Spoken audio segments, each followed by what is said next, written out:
What is going on, guys? My name is Orokaboss. Welcome to today's video. Now, today we have an epic showcase between Lizardman and Dark Elves, and this is post DLC, and I am very excited to introduce this player. He is Blizza, and just a little bit background story here. Blizza is actually the first player. It's actually the first friend I had in this game. And we both live in Australia, and back in game 1 we both just playing ladder 2v2 and all the way to top 10.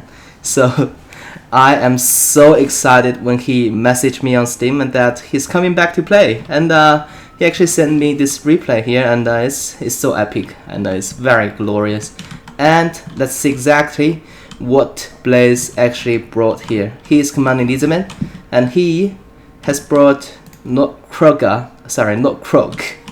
and Lord Croak is actually with that golden death mask, Greater Arcane Conduit, Supreme Shield of the old ones, and also all the 1, 2, 3 plus spell, and then with none other than Croak himself on his traded Connoisseur, and he is actually rocking Hand of God, Swiftness of 8, Deadly Onslaughter, Sacred Spawn of Exo, and I hope I didn't butcher those names.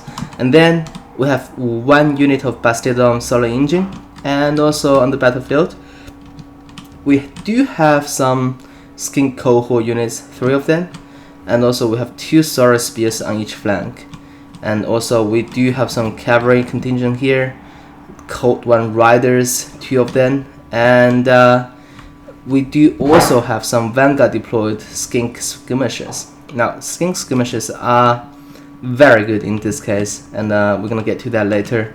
And also, all the way here, we do have a Feral Cut ones, and these guys are hiding in the forest right now. And I believe that's it. Now, our Dark Elf player actually Vanguard deployed Raven Herds, the Repeato Crossbow Flying Regiments Renown unit.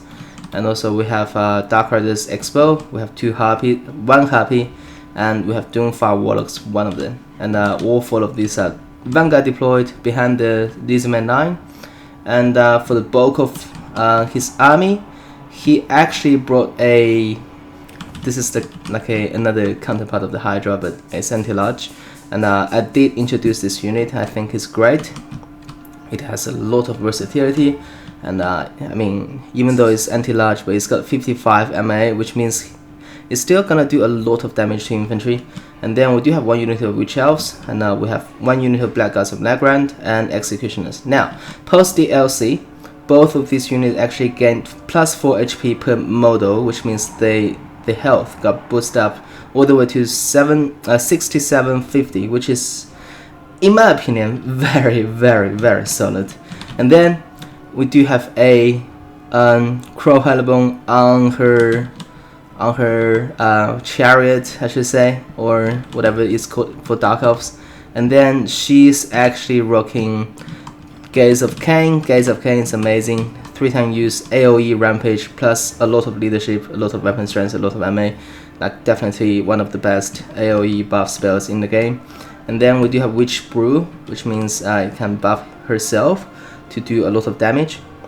Heroic Killing Blow, Fury of Cain, Amulet of Darkfire, which is like a AoE plus 22% magic resistance. And then we have Cursed Blade, which means Crow, even though on her chariot, still gonna do a lot of single target damage. And we all saw how Crow just basically one-shot the Rune Lord, and which I hope is gonna happen in this game, but I'm not too sure. And then let's see how this game is gonna play out. So right from the get-go, because all the fast-moving units are Vanguard deployed, which means those skirmishers are actually abusing Dark Elves right now, just doing a touch of damage to that Hydra, and also doing some touch damage on these Hagnus Executioners.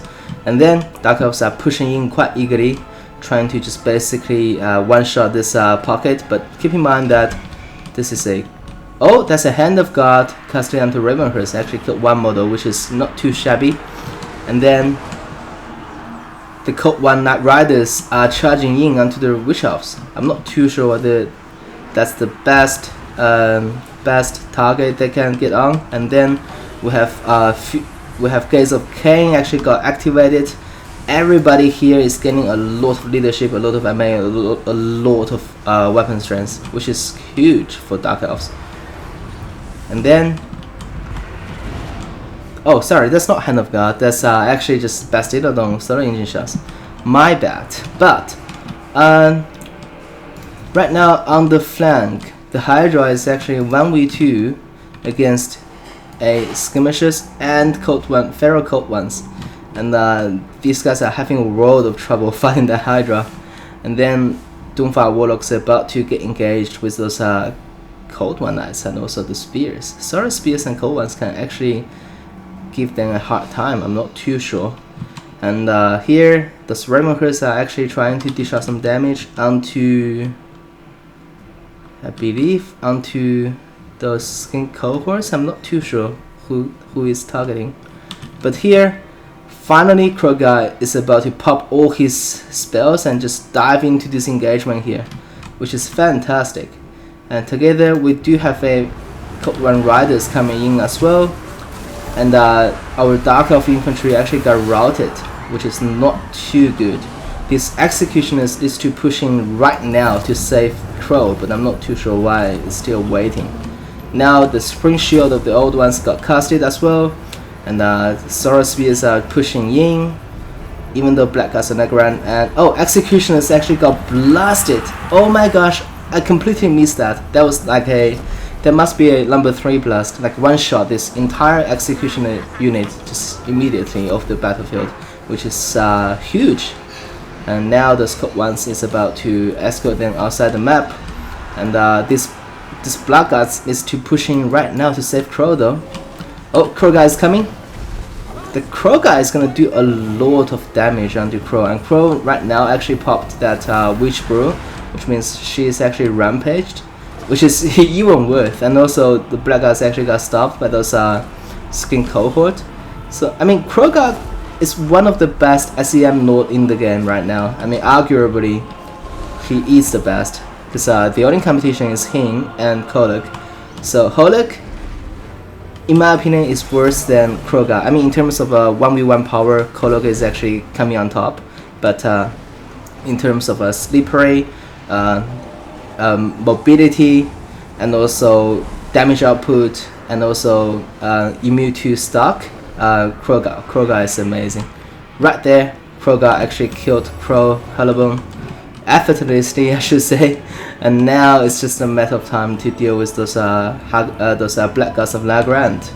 And everything else actually got routed. And even the Hydra actually got poked to shatter by those Skink Smashes. So yeah, that's the game. And this is such a glorious comeback for Blaze. I am very excited, and I will definitely cover him in the future episodes, because he's one of the OG players, and who started really strong in game 1 and all the way to top 10 on the ladder. And we played, I pretty much played, I should say, 85% of my 2v2 ladder games with the Blades, and the other 15% might be with Shatnan Apache. And yeah, I do think Blaze is a very, very strong player. And I've completely missed that number 3 blast from Lord Croc. That was really epic.